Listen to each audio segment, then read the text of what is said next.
Hey everyone, how are you? This is MJ and you are at my channel called Reading This Life.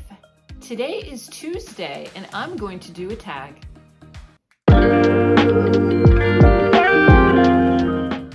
Before we get started, remember to like this video, comment down below, let me know, are you familiar with any of these titles? Do any of these things ring true for you? And also make sure you subscribe to my channel. So the tag I'm going to do today was created by the channel Books, Songs, and Other Music, and this is the Personal Treasures book tag. This is a really cool tag because basically we just get to go through our book collection and talk about what our personal treasures are. So I scoured both of my libraries. I pulled out some stuff from the 80s and from the 1800s. So this should be a trip. I am actually going to pull you in a little closer if you don't mind. Yeah. Is that better? Okay. Hi, how are you? All right.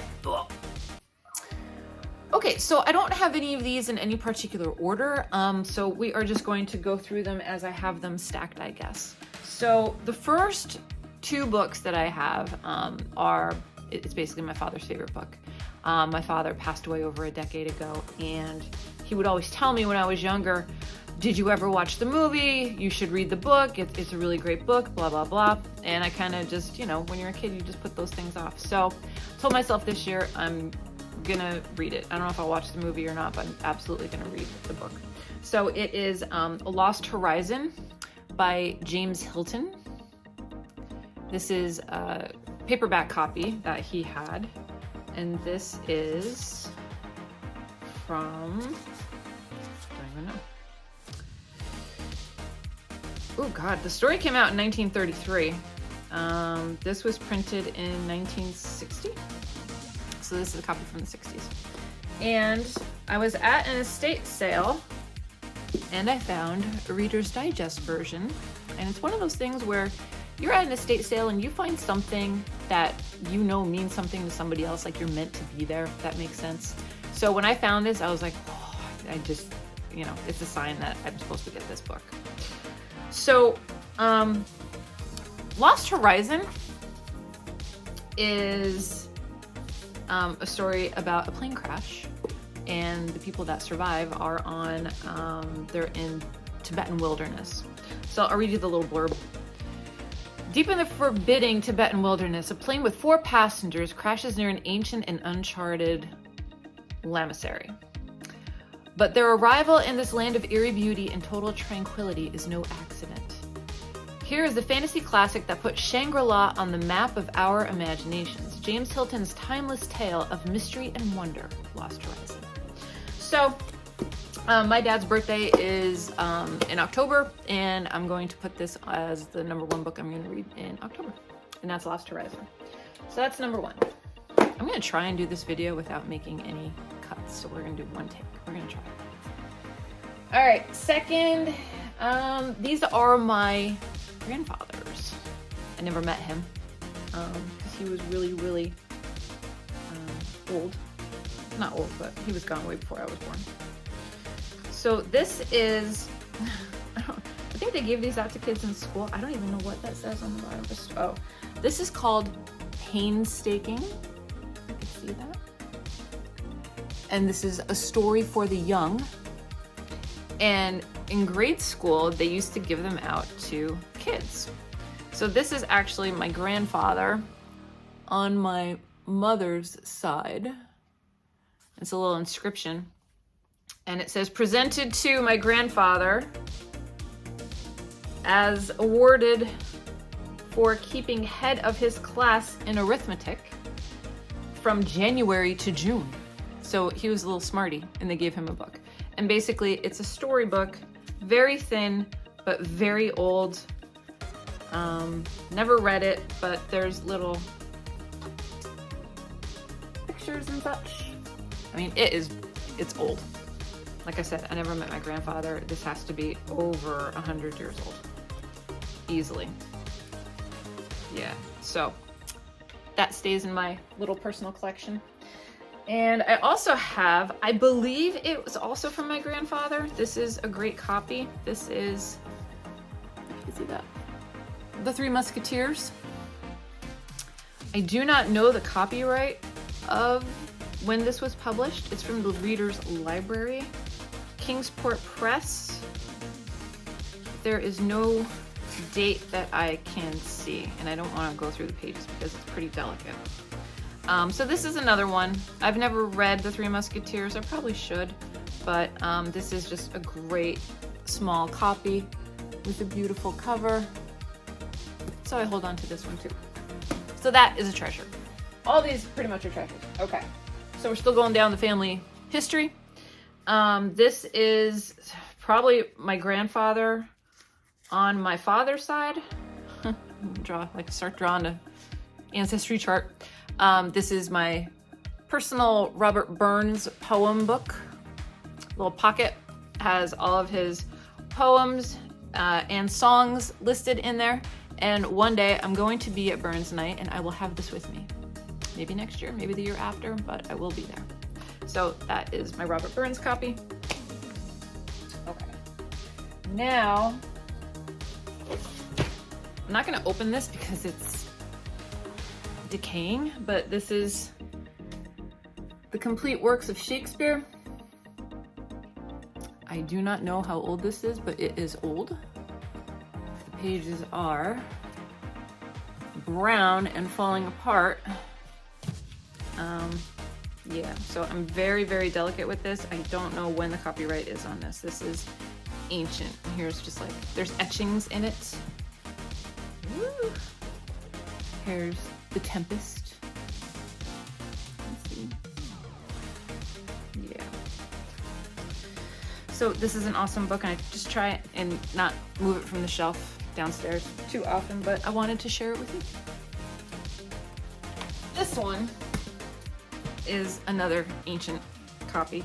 This is from 1862, and it is the book of the lives of Mary and Saint Joseph. And this is a religious book. And that's that. Both of my parents grew up in very religious families, you know, pretty strict. So the book is beautiful. There are different. You see that? And the pages are nice too. Oh, look at page. All the pages are decorated like that. So I have it mostly for posterity's sake. Nice gilded, old gilded edges too. You know, I have my own beliefs, so, but I hold on to this for the family. So that is by Sarah Hogan, 1836. Okay, I got a big stack going on here. All right, now we're gonna get to some of my personal treasures. So we will start with what ignited my joy in reading. It's Dungeons and Dragons book. This is one of those endless quest books. This is where you turn to a page and it will ask you, what do you want them to do? And it'll say, will you rest for a while and study the oasis? Turn to page 104. Or will you take advantage right away of finding the Pinetos and head out into the desert? Turn to page 100. So it was basically a choose your own adventure. They should make these now for adults. That would be really cool. If anybody does that, give me some credit to that. But it's very, very neat. Oh, here, let me read the blurb on the back. Pick a path to adventure, trademark. Welcome to the future. On an Earth made hostile by nuclear war, you and your tribe live a primitive, danger-filled existence. Now you must prove your readiness for adulthood by understanding a perilous quest. Your task is to discover the source of the mysterious light atop Quest Mountain. What will you do? The perils you face are many and the choices are yours. Will you journey through the burning sandlands, risking your life against menacing desert beasts and uncontrolled machines of the ancients? Or will your quest lead you through the weird, mutated forest and lurking dangers in the dreaded Greenlands? So this was really hot when I was like in 6th grade. These books were amazing. Look at the art. I mean, that is awesome. Who doesn't want to read that when they're a kid? And then you get to pick your own ending. And sometimes you pick the ending and you'd be like, oh, that's not the ending I wanted. And then you have to go back and like read it over. But endless hours of fun. And this helped get me into reading when I was in grade school. Then when I was probably in 8th grade, I started to discover like these books. This one is Winners. And this is your classic 80s book. A high school book. I remember sitting in my beanbag chair and devouring this in like an afternoon, and my parents were wondering like, where is she? And I'm thinking to myself, I'm reading this from cover to cover and I'm not leaving until I finish it. So for everybody that like devours books like potato chips, like I get it. I completely get it. And this is like one of those books. So I'll read you the blurb on the back because it's kind of fun. Winners, the perfect couple. Gina Damone is the best cheerleader on the Midvale High Squad. But when it comes to boys, the other girls leave her way behind. She's sure she could be more popular if it weren't for her parents. Their old-fashioned ideas ruining her social life. When Gina is elected co-captain of the cheering squad, she sees her chance to be the all-American girl she always dreamed of. And when rich, handsome Dex Grantham asks her out, she accepts happily. Nobody suits her image more perfectly. But somehow, Dex isn't half as much fun as her childhood friend Tony. And Dex's idea of an all-American couple isn't quite what Gina expected. All-American Girl, the second book in the Winners series. I started with the second, I didn't even get to the first. But it was completely enjoyable, and I was like, oh, this is amazing. So that is Winners from my elementary school days. All right, now we'll get to stuff I discovered in high school. Hitchhiker's Guide to the Galaxy. This copy I found at a library sale. It is amazing. It is an old library book. There's Douglas Adams. And this is a first US edition, I believe. Yes, from 1979. It's in still pretty good shape, but it is amazing. And when I bought it, I did read it from this copy. I don't know if I would now because I don't want it to fall apart, but yeah, it's pretty amazing. Yep. So that is number one.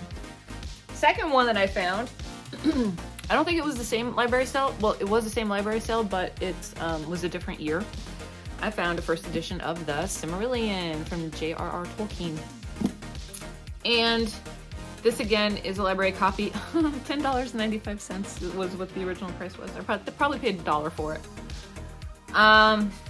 This is the first printing American edition from 1977. And I love it. And I've never taken off the dust jacket to see what's underneath, but it's just very, very cool. And I know there's a ton of these copies out there, but I just love it. Because when I was a kid, the Hobbit cartoon was like the bomb. Okay, next I think we'll do, all right, we'll get to college. So this is a great book. This had a lot of meaning for me when I was in college. And this is The Art of Happiness by the Dalai Lama, a handbook for living. No matter what you believe in, you can get something out of this book. The chapters are amazing. Chapter 1, The Right to Happiness. Chapter 2, The Sources of Happiness. Chapter 3, Training the Mind for Happiness. Chapter 4, Reclaiming Our Innate State of Happiness. It's just next level. It's really, really good. Shifting your perspective, it talks about bringing about change, dealing with anger and hatred, dealing with anxiety and building self-esteem. So this book meant a lot to me in college, and I read it and I devoured it, and I apply what I learned. If you're struggling with life, with anything, and you need to find more joy, I recommend this. Okay. how many is that? God, I don't even know. All right. So we've got my favorite band is Duran Duran. And God, how long ago was this? In 2012. Holy crap, it's 10 years old. In 2012, my boy, John Taylor, put out his autobiography. And it is called Love, Death, and Duran Duran in the Pleasure Groove. And this is his life story from when he was a kid and wanted to be in a band to the first time that he went to go see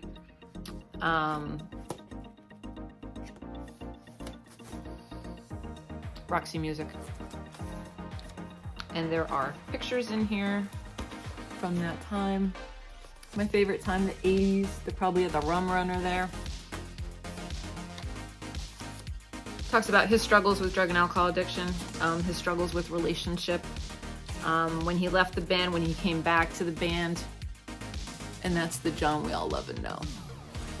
So they are going out on tour. I don't know if y'all know, but Duran Duran is doing a major tour this summer in the United States, also in the UK. They are also currently #1 in the Rock and Roll Hall of Fame fan vote. There's a little bit of history with that. When they announced Duran, we have been besieging the Rock and Roll Hall of Fame to put them in because of their impact on music, their impact on music videos and culture and fashion and everything. And finally, they got nominated. So as soon as they got nominated, all the Durans got together and we went to war. So there's a bunch of great bands. It's like Duran Duran, Devo, the Eurythmics, New York Dolls. You get to vote for so many bands every single day. I think you get to vote for 5. So at first, Duran Duran was #1, and then they fell down. And around the time of the Super Bowl, Eminem shot up to #1, and he got like 50 votes in advance, like ahead of Duran Duran. So Duranis have been working nonstop, and right now Duran Duran is 200,000 votes ahead of any other band for the fan vote in this year's Rock and Roll Hall of Fame. That's your Duran Duran trivia for today. And if they do get into the Rock and Roll Hall of Fame, I am going to do my damnedest to get out there to that show. That is for sure. So that is a very, very interesting, a little salacious, very cute, heartwarming autobiography from John Taylor of Duran Duran. So if you're looking for something nonfiction and you want to get back to the 80s, check it out. All right, and I think these are, okay. These are novels that were recommended to me by a friend on social media when I kind of had a huge reading slump because I was in graduate school and just like no time for, like when you're in graduate school, you don't get to read for pleasure. Like it just doesn't happen. So like for, how many years was I there? 5? Did I study for 5? No. 3? 4? I don't even know. I think it might have been 4 years. No, it was 3 years. 3 years to get my graduate degree because I went to school on the weekends. As soon as that happened, I'm like, all right, what am I reading? I don't even know what is out. I don't know what is trendy. I don't know what's happening. Like, somebody help me out. So one of my social media friends, who actually was into CrossFit, told me about these books. And this is Charlie Huston. And this is Already Dead. And this is No Dominion. And I read them and I remember enjoying them. I know there's vampires and zombies involved, but I couldn't tell you what the story is. So I don't know what genre you would call this. It's kind of horror, but it's also kind of, I don't think it's crime, maybe more thriller. I don't know, because they personalized, the characters. But these were really, really good, and these helped get me back into reading once I finished graduate school, which is quite a while ago already. All right, and I would like to read those again because they were really good. And another one that got me back into horror, there used to be a social media site called Litsy. Anybody out there was on Litsy? I used to be on Litsy a long time ago. And Litzy is basically Instagram for books, but it's just photos. At the time, it was just photos. You couldn't do anything else. But they would have the best contests. So, like, I remember winning a copy of Joe Hill. Joe Hill's The Fireman, and I won this copy. And this is by Stephen Graham Jones, and this is his werewolf book called Mongrels. And it's really, really good. He was on Litzy, and he was pretty active in there, and it was just, it was neat. I still have the thing from the correspondence sheet from HarperCollins, which is pretty neat. But yeah, they used, oh, there's Stephen Graham Jones. I don't know if he still looks like that. So this is like a Native American take on werewolves. So I may see if I could fit this in somewhere for Horror Mayhem. That's coming up in May. If you don't know about Horror Mayhem, just do a search on it. It's 4 weeks of horror. Each week has a different theme to it. One of the themes is, I think it's like folk tales. So I don't know if this would be considered that. If anybody could let me know in the comment section down below, I'd appreciate it. But I'm gonna see if I could squeeze that in there. So I like to give another reread to this because it's been a long time. This was published in 2016. So that's that. And I think the last book I want to go through is one of my favorites. I think it's the last one. I mean, I'm not doing Gaiman. Neil Gaiman, y'all know he's my favorite. Like, I'm not covering any of that. On Bowie by, he is a music journalist. Rob Sheffield. He used to write for Rolling Stone, I believe. Wait, hold on. He's a contributing editor of Rolling Stone. Yes, since 1997. He actually wrote a book called Talking to Girls about Duran Duran. But he is really, really good at what he does. This was published after Bowie's death. And it basically just talks about the entire world grieving for Bowie and how his death made an impact on all of us, as well as going through the highlights of his life and his career. Very, very good book. It's a short read. You can finish it in a day. It's like 200 pages, but it's just really, really well done. And it breaks up Bowie into different decades. Oh, and there's pictures too. It's so good. I mean, come on. God loved him. God loved Bowie. Oh, look what fell out. This was my... So I've loved David Bowie since I was a little kid, and my first experience with him was on PBS. And in an earlier video, I talked about how I used to watch old movies, and in between the different old movies, I'm talking old movies like Shirley Temple, Audrey Hepburn, you know, you'd have, you know, musicals and all kinds of stuff. They would show different music videos, and they would show the Beatles. They would show David Bowie. Who else would they show? The Rolling Stones. So I remember seeing the Ashes to Ashes video, the fashion video. They'd have all these videos in there, and I'm like, who is this guy? Like, he's really fascinating. And I started to learn about Ziggy Stardust, and that kind of started my love affair with David Bowie, the artist. And when I was in high school, there was this thing called Rock and Roll Bubblegum. No, Rock and Bubble. And basically it was playing cards that you got in a pack. Can you see, David? Zoom in. Okay. So yeah, it really is just... Why doesn't it want to zoom in on David? Okay. Well, anyways, there's David. And this is from the, it looks like the Serious Moonlight tour. And it's just a playing card, but I had it as a bookmark in here. So yeah. So that is absolutely personal treasure. So those are my personal treasures, and we kind of went down a little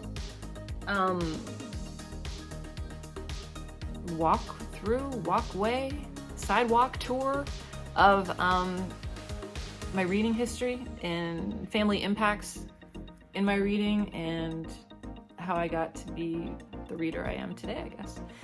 So yeah, so I hope you enjoyed this video. I did it all in one take, and we're at 23 minutes. Holy crapoly, that's crazy. This is an original tag, as I said. So I am going to tag the following channels. I'm going to tag Shannon's Bookish Musings and Music.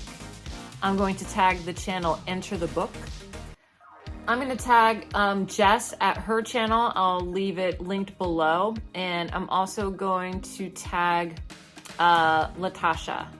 So if you can do the tag, everyone, please do the tag. So yeah, that's it here from me. It was great spending time with you all. I hope you're all not too scared. I'm so close, my goodness. Yeah, I'm all right. I'm okay.